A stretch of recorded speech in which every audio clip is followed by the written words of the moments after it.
तो now I would like to take chapter 6। Chapter 6 में start करता हूं और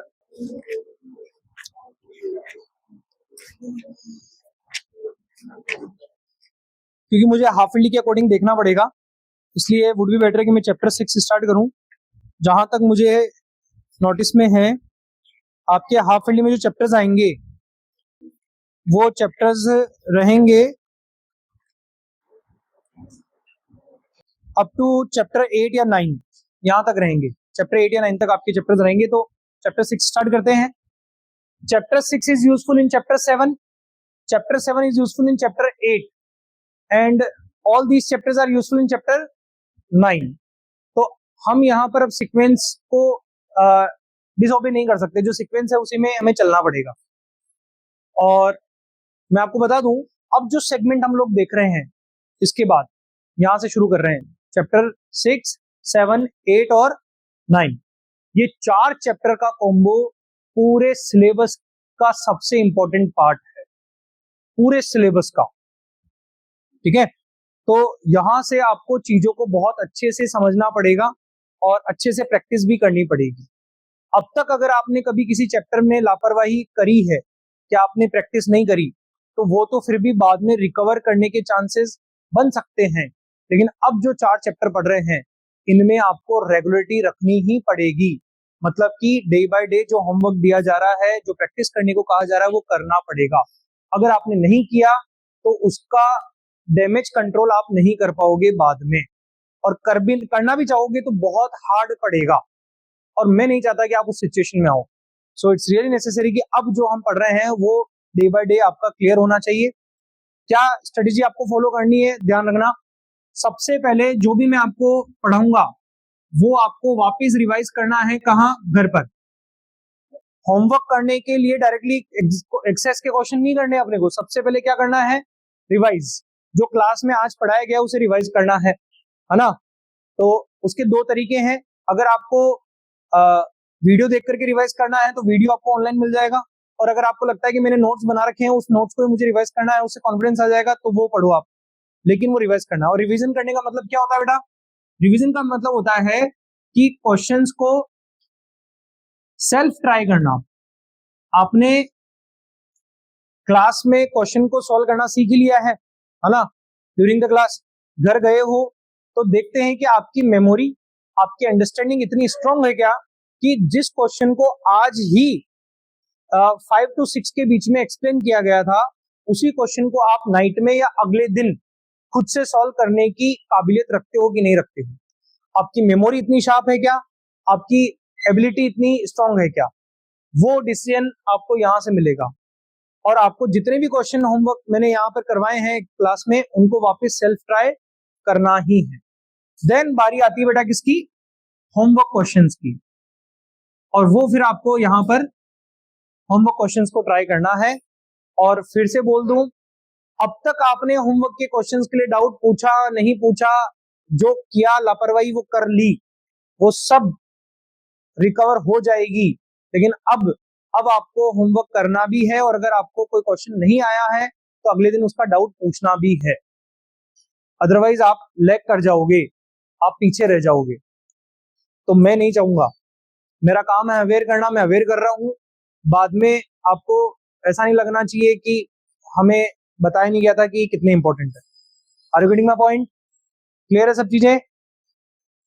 तो ये सिस्टम हमें चलाना पड़ेगा ड्यूरिंग दीज 4 चैप्टर्स। ये 4 चैप्टर जो है हमारे, ठीक है। तो चलिए हम लोग स्टार्ट करते हैं chapter 6, line and angles.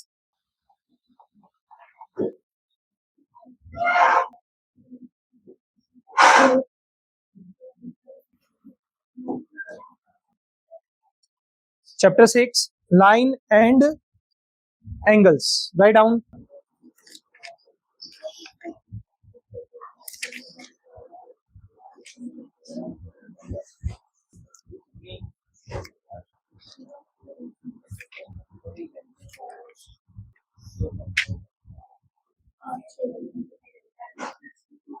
Okay,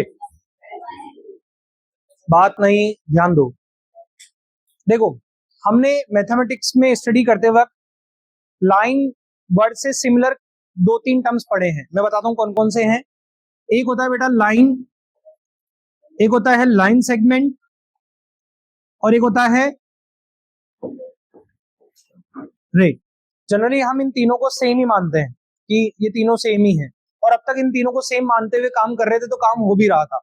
but now we should find the difference between these. क्या डिफरेंस इन तीनों के बीच में, ये मैं देखना चाहूंगा। तो लाइन है ना, लाइन एक ऐसा कर्व जो कि दोनों तरफ एक्सटेंड किया जा सकता हो, है ना। इसकी फिक्स लेंथ नहीं होती है, it can be extended indefinitely, मतलब बिल्कुल आप जितना चाहो उतना एक्सटेंड कर सकते हो। तो मैं कहूंगा कि इस तरह से एरो बना के दिखाऊंगा। ये एरो क्या बता रहा है हमें कि मैं इसे और इंक्रीज कर सकता हूं टू द राइट, और ये एरो बता रहा है कि मैं इसे और इंक्रीज कर सकता हूं टू द लेफ्ट। इसे बोलते हैं अपन क्या, लाइन। लाइन सेगमेंट क्या होता है, line segment are is the part of line which has fixed length, जिसकी लेंथ क्या होती है बेटा, फिक्स। तो इसके एंड पॉइंट जो होते हैं बिल्कुल फिक्स होते हैं, जिसे आप एक्सटेंड नहीं कर सकते हो, है ना। ठीक है, इसे और एक्सटेंड नहीं कर सकते, इसकी एक लेंथ फिक्स होती है। जहां तक बात है रे की, तो रे में एक एंड पॉइंट क्या होता है, फिक्स होता है, और एक एंड पॉइंट जो है वो एक्सटेंडेबल होता है, जिसको हम एक्सटेंड कर सकते हैं। It's kind of a torch. जैसे हमारे पास एक लेजर लाइट होती है, टॉर्च होती है, तो हमारे हाथ में जो टॉर्च होती है उसका एक एंड जो हमारे पास है उस लाइट का, वो फिक्स हो गया, जहां भी हम खड़े हैं, है ना, वो उसका फिक्स प्लेस हो गया। लेकिन वो जो रोशनी है, उसकी जो लाइट है, वो इनडेफिनेटली आगे बढ़ सकती है, जब तक ऑब्स्टेकल नहीं मिलेगा वो आगे तक चलती रहती है। जानते हैं हम इस चीज को। तो वैसे ही इसका एक एंड फिक्स होता है और एक एंड मूवेबल होता है, जिसे हम कितना भी एक्सटेंड कर सकते हैं। तो ये एक बेसिक डिफरेंस के तौर पर आपको बता रहा हूं कि इन तीनों में कुछ ना कुछ डिफरेंस तो होता ही है, जो आपकी नोटिस में होना चाहिए। इज इट क्लियर, कोई डाउट इसमें? तो लाइन के बारे में हम क्या कहेंगे, can be extended at both side और not a fix length. Line segment के बारे में क्या कहेंगे, can't be extended any side and having fix length.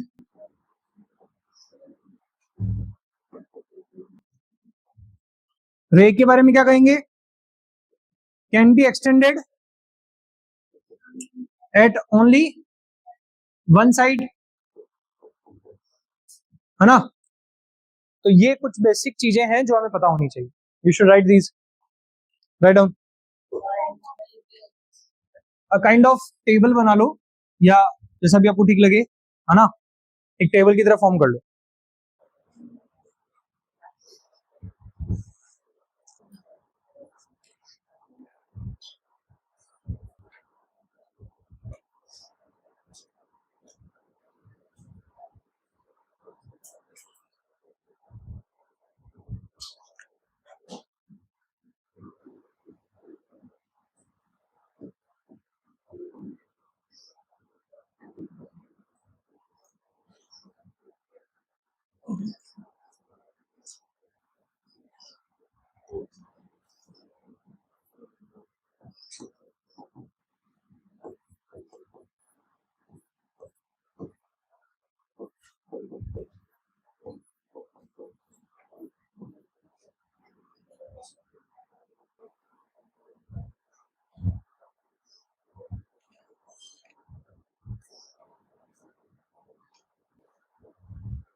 हाँ रेकिविक, क्योंकि वो एक्सटेंड करता रहता है।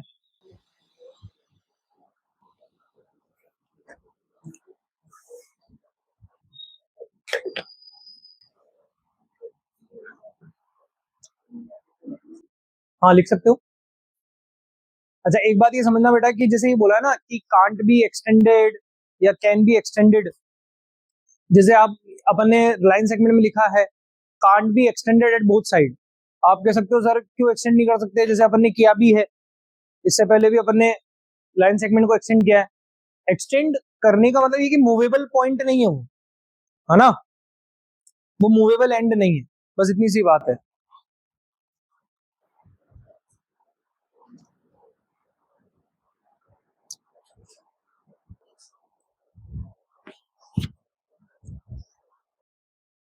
लिख लिया।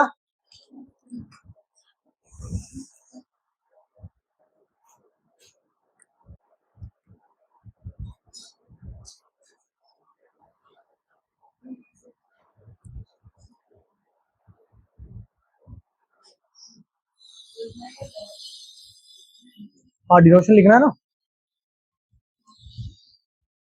आगे बढ़े, फास्ट की बेटा।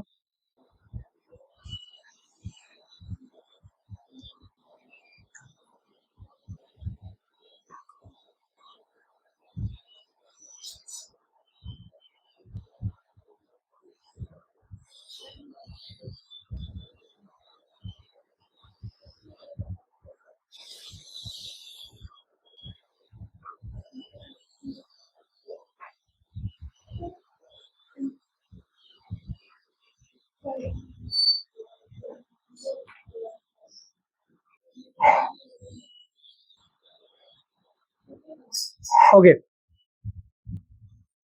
ये थी कुछ basic information about the line and line segment all. अब हम बात करते हैं एंगल के बारे में। आप में से कोई मुझे बता सकता है कि एंगल की डेफिनेशन क्या है?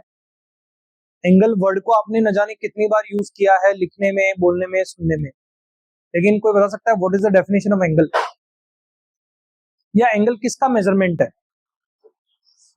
एंगल किस चीज का मेजरमेंट है? नहीं, degree is the unit of angle, है ना। एंगल के मेजरमेंट में हम डिग्री को यूनिट के तौर पर यूज करते हैं, जैसे लेंथ के मेजरमेंट में हम सेंटीमीटर मीटर को यूनिट के तौर पर मेजर करते हैं, तो आप जो डिग्री बोल रहे हो वो सेंटीमीटर मीटर के प्लेस पर काम आएगा, राइट। बट ये जो अपन जो भी डिस्टेंस मेजर करते हैं ये लेंथ का measurement, actually it is the measurement of length. वैसे ही एंगल किसका मेजरमेंट है? तो एंगल बता सकता कोई? तो कुछ एंगल नहीं, हाँ तो नहीं, स्पेस का मतलब तो रीजन हो गया। Angle is the measurement of rotation. कोई भी चीज कितने मेजरमेंट के साथ रोटेट हुई है, जैसे सपोज करो we have a line segment here, और इस लाइन सेगमेंट के इस बी पॉइंट को मैं क्या करता हूं, रोटेट करके यहां लेके आ जाता हूं, मतलब सी पॉइंट पर। अब ये जो इनिशियल पार्ट था, ये इनिशियल लाइन कह दो आप, it was the initial line या इनिशियल पोजीशन, और ये कौन सी हो गई? टर्मिनल यानी एंड लाइन। इन दोनों के बीच में ये जो रोटेशन हुआ है, इस रोटेशन का मेजरमेंट ही क्या कहलाता है बेटा? एंगल कहलाता है। क्या कहलाता है? एंगल।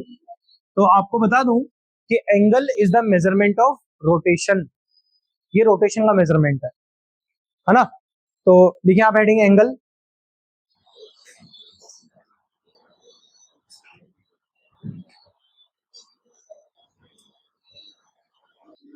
एंगल लिखे, it is a measurement of rotation, it is a measurement of rotation.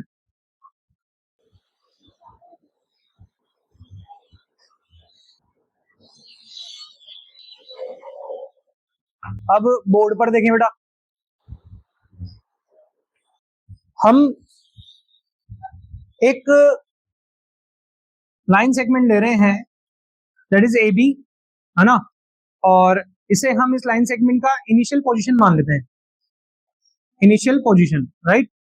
और फिर इस लाइन सेगमेंट को हमने रोटेट किया by keeping the fix point, ये जो ए पॉइंट है वो कैसा पॉइंट हो गया, फिक्स पॉइंट, तो ये रोटेट हो गया। इस तरह से रोटेट होने पर ये जो एंगल, ये रोटेशन का मेजरमेंट बना वो क्या बना, एंगल बना, है ना। तो it is the terminal position. अब यहां पर ये जो पॉइंट है बेटा फिक्स पॉइंट, इसे हम पता है क्या कहते हैं, इसे कहते हैं vertex, vertex of the angle. सुना होगा वर्टेक्स, जैसे ट्राइंगल में 3 वर्टिसेस होती हैं, corner points A B C, है ना। Vertices is the plural form of vertex, तो ये वर्टेक्स कहलाता है। और यहां अगर मैं कहूं इस एंगल की नेमिंग कैसे करेंगे बेटा, इसकी नेमिंग 2 तरीके से कर सकते हैं बेटा। एक तो हम कह सकते हैं एंगल ए, क्यों angle A, not B not C, क्योंकि एंगल किस वर्टेक्स पर किस पॉइंट पर फॉर्म हो रहा है, ए पॉइंट पर फॉर्म हो रहा है, इसलिए अपन इसको क्या बोलेंगे, एंगल ए। और इसका दूसरा तरीका है एंगल बी ए सी या फिर एंगल सी ए बी, ये समझ लेना, क्योंकि आपको आगे जाके जब क्वेश्चंस के आंसर लिखने होंगे तो आपको इस तरह के डिनोशंस लिखने पड़ेंगे। अगर इसमें कोई मिस्टेक हो गई तो आपके जो कहने का सेंस है वो बदल जाएगा, और वो बदल जाएगा तो वो गलत हो जाएगा। इसलिए नेमिंग करना समझ लेना। हम एंगल की नेमिंग या तो 1 लेटर में कर सकते हैं या फिर 3 लेटर में, 2 लेटर में कभी भी एंगल की नेमिंग नहीं हो सकती। 1 लेटर में करेंगे तो हमेशा उस लेटर को यूज करेंगे जिस लेटर पर एंगल बन रहा है। तो अभी आपको डायग्राम में दिख रहा होगा कि किस लेटर पर एंगल बन रहा है, ए पर बन रहा है, इसलिए मैंने यहाँ पर क्या लिखा है, एंगल ए लिखा। अगर 3 लेटर में करना है तो आपको हमेशा मिडिल लेटर वही रखना है जहां पर एंगल बन रहा है। यू कैन सी कि मैंने दोनों केसेस में मिडिल लेटर क्या रखा है, ए। बाकी 2 लेटर जो है वो उस एंगल की आर्म्स, जो भी आर्म, ये यहां पर अगर मैं आर्म्स की बात करूं तो इसके आर्म्स क्या क्या है, ए सी और ए बी, एंगल्स की आर्म, ठीक है। तो आर्म्स की अगर बात करूं तो ए सी और ए बी है। तो हमें यहाँ पर मिडिल लेटर वो रखना होता है जो जहां पर एंगल बन रहा है, और बाकी दोनों एंड पॉइंट जो होते हैं उन आर्म्स के आर्म्स होते हैं, आर्म्स के पॉइंट होते हैं एक्चुअली, राइट। तो इस तरह से बी ए सी और सी ए बी ये दोनों वैलिड है। Is it clear to all. तो एंगल की आर्म्स किसे कहते हैं समझ में आया, और एंगल का डिनोशन या नेमिंग कैसे करते हैं समझ में आया। अच्छा, एंगल का सिंबल पता है आप सभी को, ये जो सिंबल है ये किसका सिंबल है बेटा, है ना। जिस भी लेटर या कॉम्बिनेशन ऑफ लेटर के आगे ये सिंबल बनाया जाता है तो उस ग्रुप को क्या समझ लिया जाता है, एंगल समझा जाता है। ऐसे ही ट्राइंगल का भी सिंबल होता है ना, राइट एंगल का भी सिंबल होता है, अलग अलग सिंबल्स होते हैं जिसके बारे में आपको समझना होगा। अभी ये किसका सिंबल है, एंगल का। Is it clear. तो इसको डायग्राम को बनाओ आप।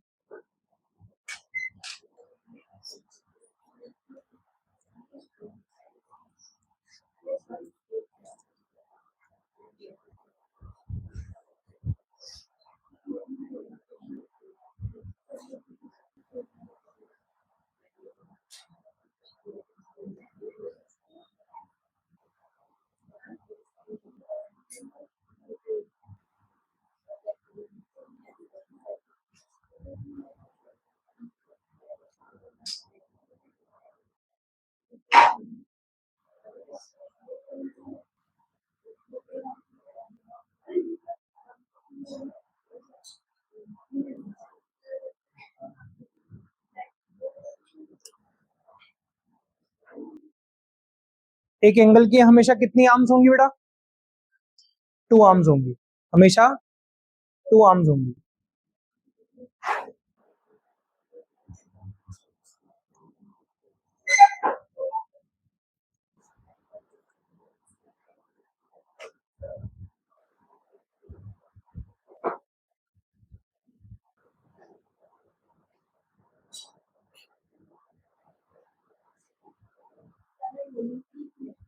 हाँ, ये सब कुछ लिखना है बेटा अपने को।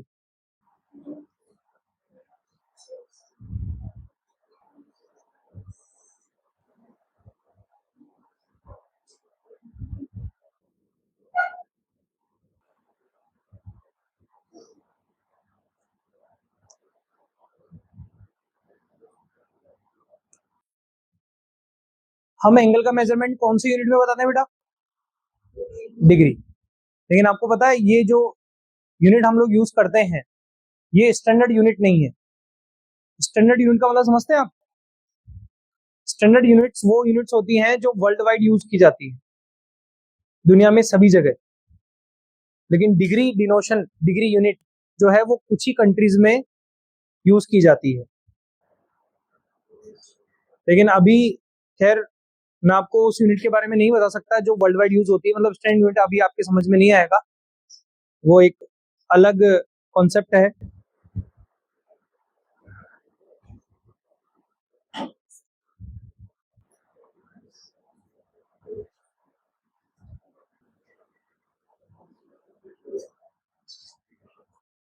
लिख लिया बेटा? Okay, now angles different different types के हो सकते हैं, यू नो दैट, है ना?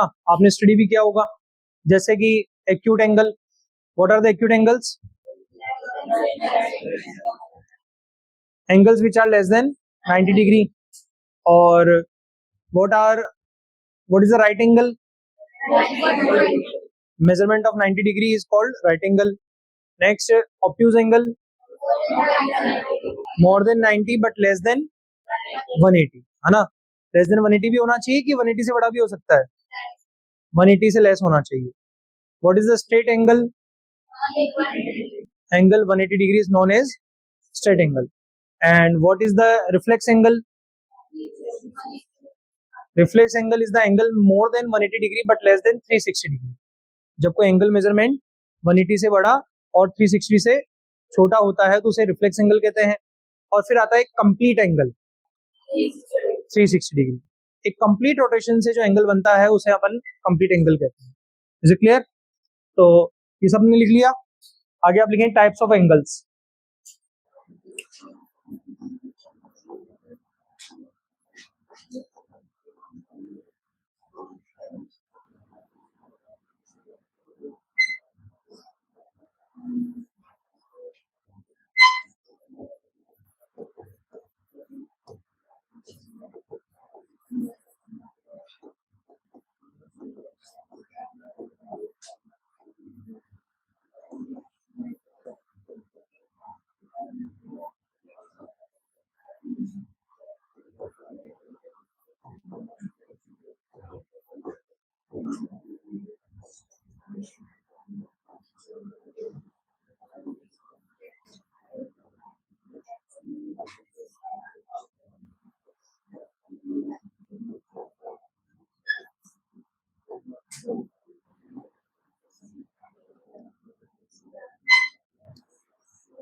अच्छा ये बताओ कि क्या 0 डिग्री भी एक्यूट एंगल होता है?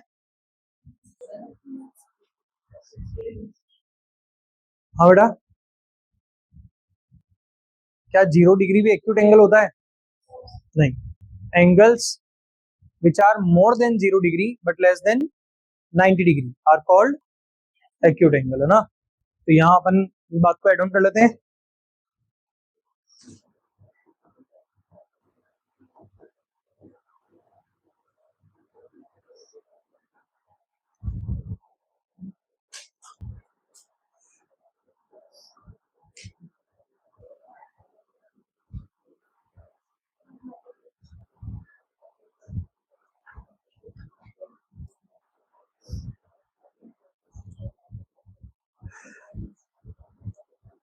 अच्छा, डायग्राम देख करके थोड़ा आइडिया लिया जा सकता है कि एंगल एक्यूट है कि ऑब्ट्यूज है, जानते हो सभी? हाँ, मतलब डायग्राम से थोड़ी बहुत आइडेंटिफिकेशन करनी हो तो कर सकते हो ना?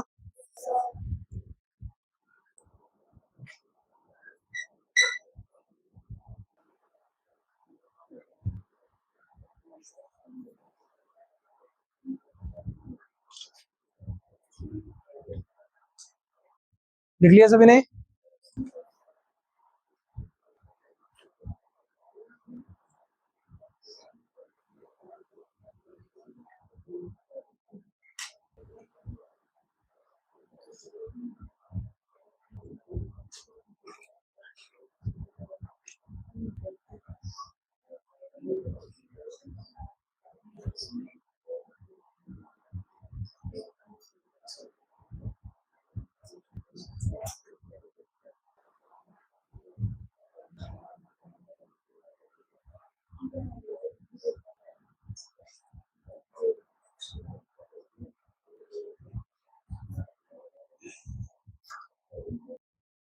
आगे बढ़ो बेटा।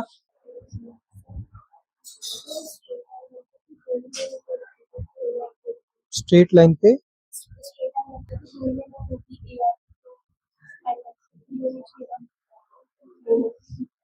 एंगल में 3 नेमिंग होती है ना।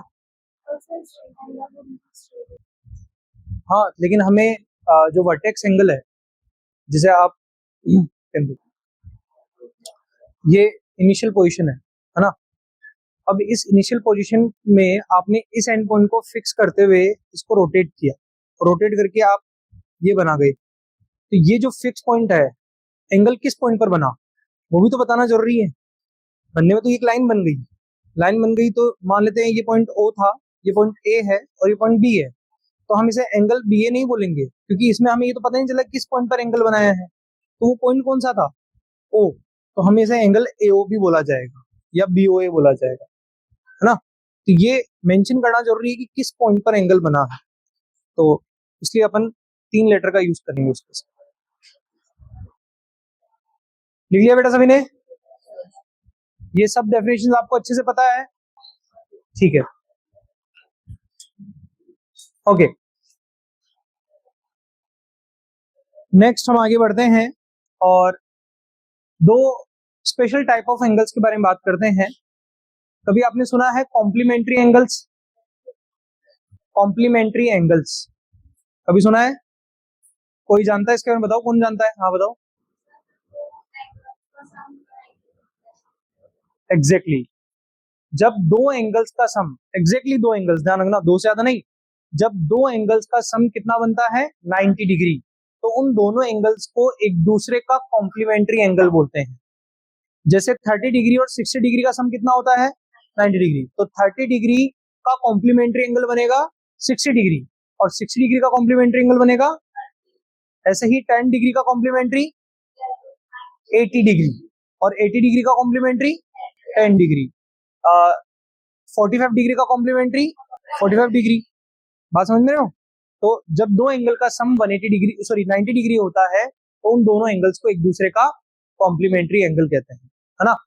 ऐसे ही एक और टाइप होता है supplementary angles.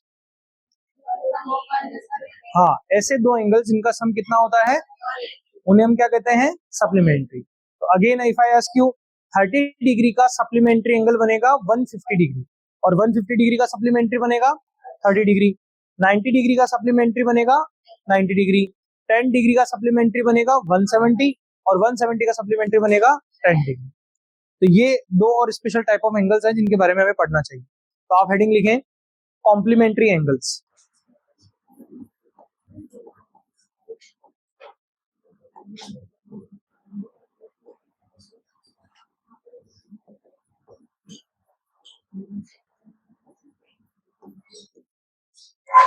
Complementary angles,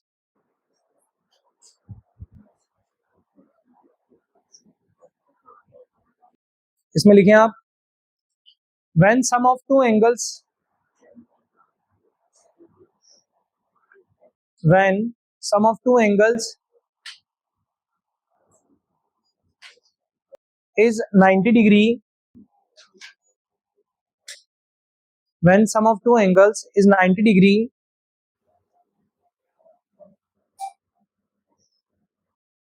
is 90 degree, then those angles are called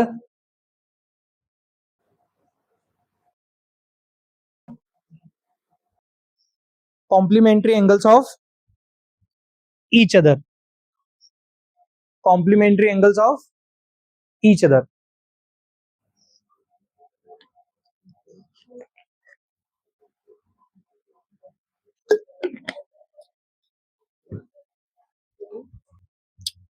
है ना।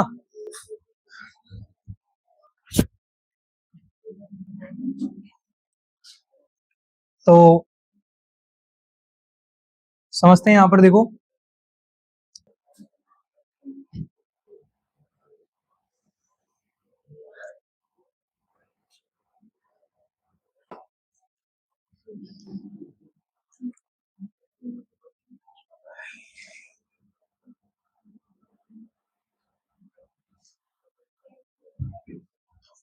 सी है। मैं यहाँ पर 10 डिग्री का कॉम्प्लीमेंट्री क्या बताऊंगा बेटा? 80 डिग्री, है ना। और 80 डिग्री का complementary, these two are complementary of each other. 30 degree का कॉम्प्लीमेंट्री और 60 डिग्री का कॉम्प्लीमेंट्री 30 डिग्री, है ना। 45 डिग्री का कॉम्प्लीमेंट्री और अगर ये चीजें समझ आ गई हैं तो मैं अब आपसे एक क्वेश्चन पूछना चाहूंगा, what is the complementary of x degree?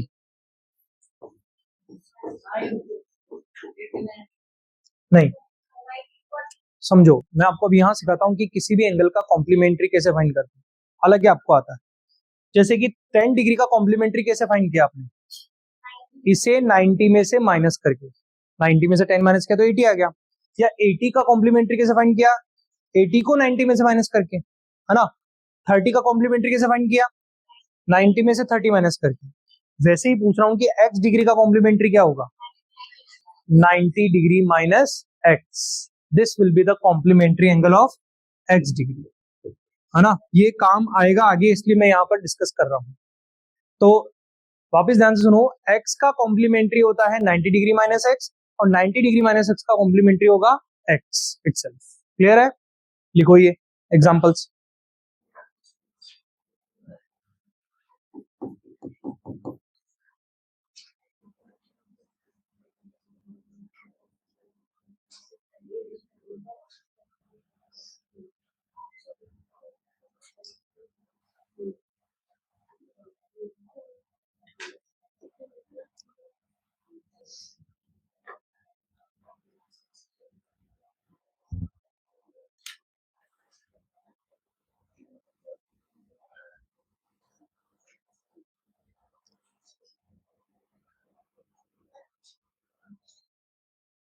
लिख लिया?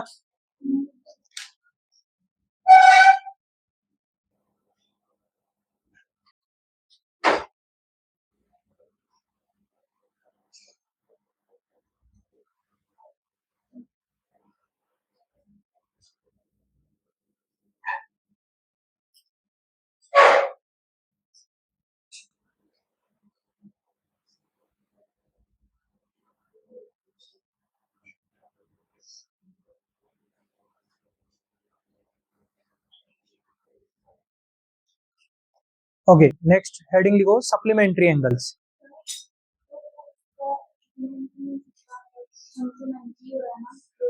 देखो बेटा, 89 degree is an number, x is a algebraic term. इन दोनों को ऐड करके अपन 90 डिग्री कैसे बोलेंगे? ये तो लाइक टर्म्स ही नहीं है, तो लाइक टर्म्स ही नहीं है ना। हाँ, अगर आप ये कहो कि सर फिर तो x डिग्री का जो कॉम्प्लीमेंट्री होना चाहिए वो होना चाहिए 89 x डिग्री, मान लो आप ही कहते हो, तो इन दोनों का एडिशन क्या बन रहा है? 90 डिग्री x बन रहा है, जबकि हमें एडिशन चाहिए कितना? Only 90 degree. तो यहां मैंने आपको इस बात को समझने के तौर पर एग्जाम्पल क्या समझाया, कभी भी किसी भी एंगल का कॉम्प्लीमेंट्री फाइंड करना होता है तो उस एंगल को हम 90 में से माइनस कर देते हैं। इसलिए जब x डिग्री का कॉम्प्लीमेंट्री फाइंड करना पड़ा तो उसे 90 में से माइनस कर दिया। अब 90 में से x को माइनस करना पॉसिबल नहीं है, क्यों? लाइक टर्म्स ही नहीं है, तो उसे 90 माइनस x लिख दिया, ऐसा करेंगे। Is it clear? चलिए लिखिए सप्लीमेंट्री एंगल्स, हेडिंग लिखे supplementary angles, supplementary angles.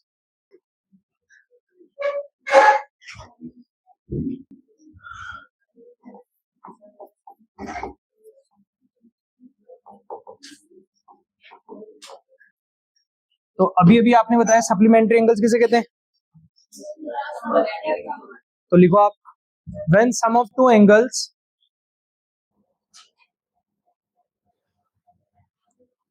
when sum of two angles is 180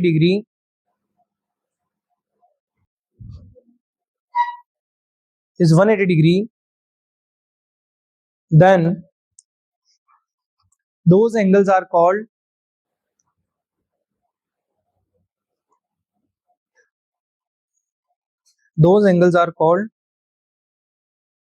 supplementary angles of each other.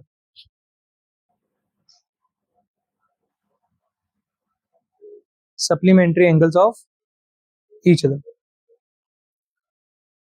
तो अगर आपसे पूछा जाए what is the supplementary angle of 30 degree और 150 डिग्री का सप्लीमेंट्री 30 डिग्री, 90 डिग्री का सप्लीमेंट्री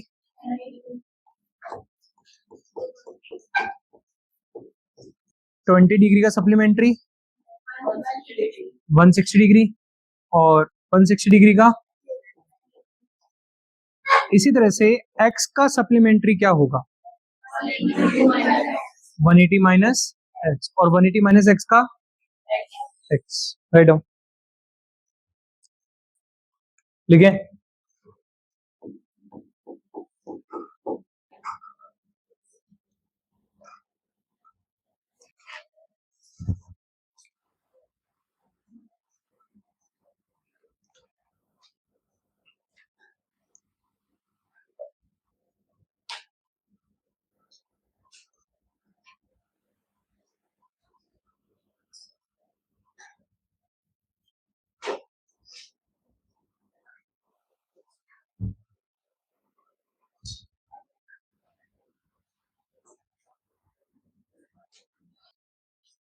समझ आया।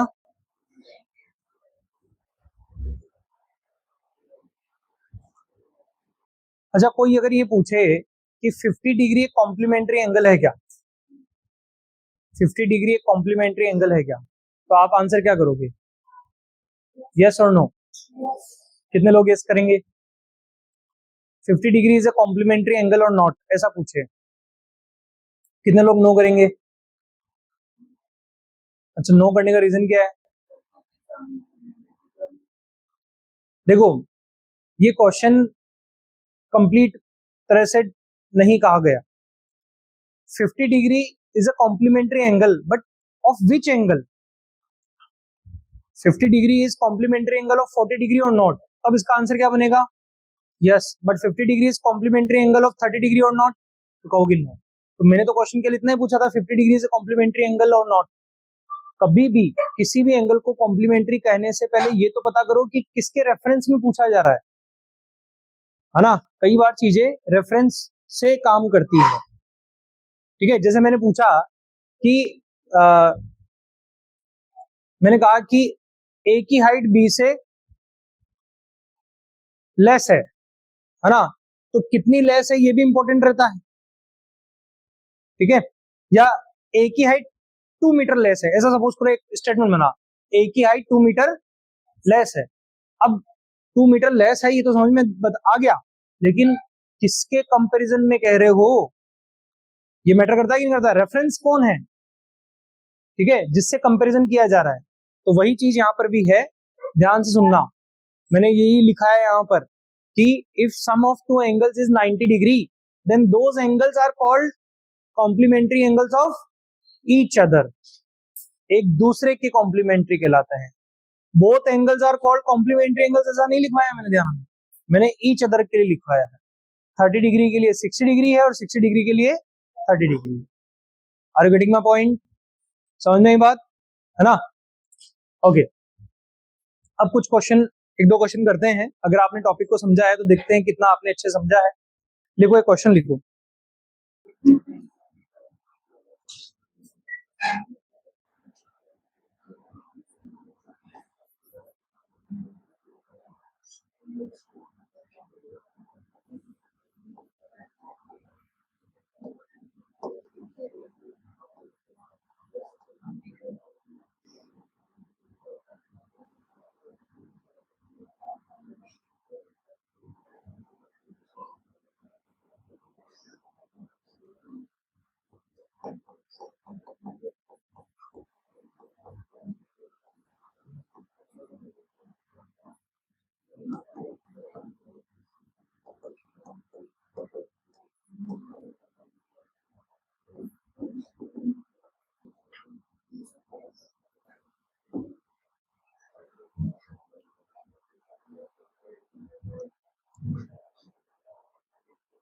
क्वेश्चन है if an angle and its complementary angle are in ratio 4:5 then find the angles, है ना. Then find the angle and its complementary कर सकते हो आप. Find angle and its complementary.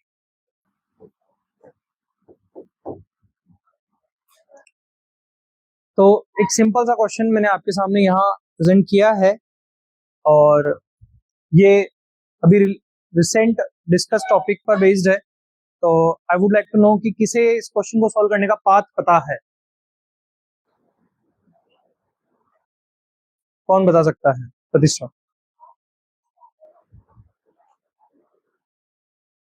Angle तो होगा 40 डिग्री, कॉम्प्लीमेंट्री एंगल होगा 50 डिग्री. बट ये पाथ पाथ बताओ.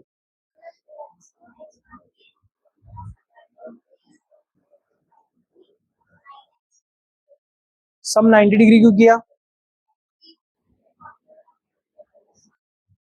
कॉम्प्लीमेंट्री एंगल का सम कितना होता है? 90 डिग्री. ठीक है, वहां से आपने एक्स की वैल्यू फाइंड कर ली. Then what?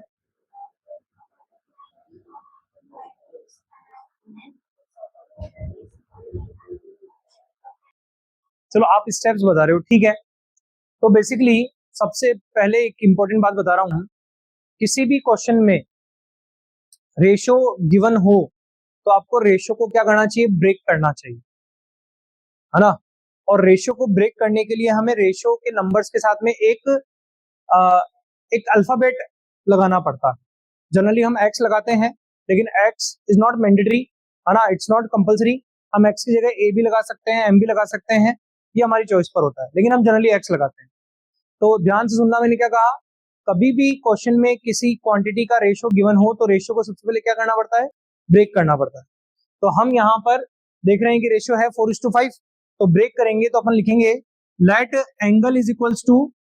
अच्छा, ये 4 किसके लिए लिखा गया है? एंगल की कॉम्प्लीमेंट्री. ये बात समझ में आ रही है? कैसे बदला कि 4 एंगल के लिए और 5 कॉम्प्लीमेंट्री के लिए है? क्योंकि क्वेश्चन के स्टेटमेंट में पहले किसके बारे में बात की गई है? एंगल के बारे में, है ना. और रेशो में पहले किसके बारे में बात की गई है? 4 के बारे में. तो एंगल के लिए यहाँ पर कौन सा नंबर रिप्रेजेंट किया गया है? 4. और कॉम्प्लीमेंट्री एंगल के लिए कौन सा नंबर रिप्रेजेंट किया गया है? 5. ये चीजें समझनी पड़ेंगी, ध्यान देना. तो एंगल इज इक्वल्स टू अपन मान लेते हैं क्या? 4x. मैंने अभी भी आपको बताया कि रेशो को अगर ब्रेक करूंगा तो मैं नंबर के साथ में एक अल्फाबेट वहां पर अटैच कर दूंगा. तो मैंने क्या अटैच कर दिया? x अटैच कर दिया. तो कॉम्प्लीमेंट्री एंगल को हम क्या लिख पाएंगे बेटा? 5x. ठीक है. ये जो मैंने किया है इसे कहते हैं रेशो को ब्रेक करना. समझ में आया सभी को? ठीक है. अब ये जो दो नंबर या दो एंगल हमारे पास आए हैं, इनके बीच में कोई रिलेशन हम लोग समझ सकते हैं क्या क्वेश्चन के अकॉर्डिंग? तो क्वेश्चन में इन क्वेश्चन के अकॉर्डिंग इन दोनों के बीच में क्या रिलेशन होगा? इनका सम. और ऐसा क्या क्यों कह रहे हैं हम? क्योंकि these are complementary angles of each other. वही हमने स्टडी किया. तो अकॉर्डिंग टू क्वेश्चन हम ये कह सकते हैं कि 4x plus must be equal to what? 90 degree. What is 4x plus 5x equal to what? तो x equal to what? 90 degree upon that is equal to what? 10 degree, है ना. इस तरह से हमने x की वैल्यू फाइंड कर ली. और हमेशा हमें जिस अल्फाबेट को अटैच करके अपन रेशो को ब्रेक करते हैं उसकी वैल्यू फाइंड करनी ही होती है. तो हमने x की वैल्यू फाइंड कर ली, लेकिन यहाँ हमारा आंसर फिनिश नहीं होता है. हमें इस x की वैल्यू को कहां पुट करना पड़ेगा? जहां पर x अप्लाई किए थे शुरू में, है ना. तो यहाँ पर हमने x कहां पर अप्लाई किए? एंगल और कॉम्प्लीमेंट्री एंगल. तो इससे हमें एंगल क्या मिलेगा? 4 into 10 degree that is equal to what? और कॉम्प्लीमेंट्री एंगल क्या बनेगा? 5 into 10 degree that is equal to. इस तरह से हमने एंगल और उसका कॉम्प्लीमेंट्री एंगल दोनों फाइंड आउट कर लिए. समझ में आई बात? लिखिए आप इसको.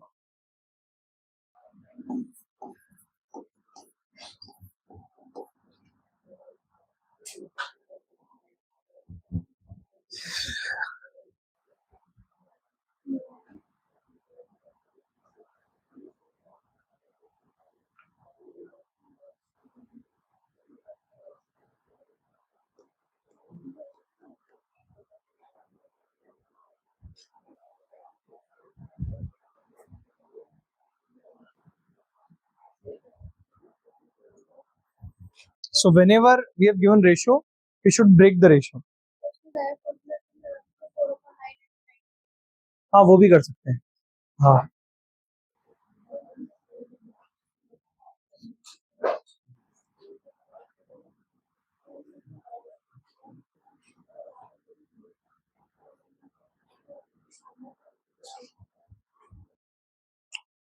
Is it done? कोई डाउट यहां तक? पक्का? चलिए अभी यहीं तक रखेंगे।